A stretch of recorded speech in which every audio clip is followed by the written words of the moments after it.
آقا نزن بره، یه دقیقه به حرفای این خانم گوش کنید.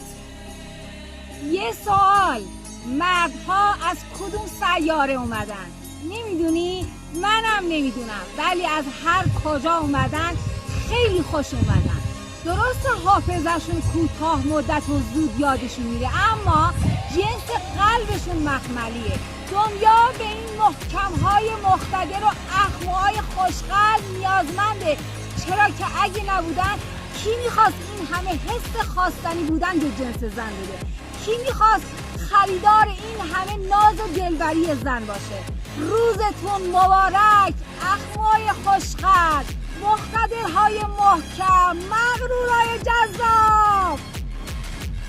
میخوام بگم ما از همون سیاره‌ای اومدیم که به خاطر یه سیب پرتمون کردن بیرون. سیبی که شما خوردید. پیشا پیش رو مرد مبارک.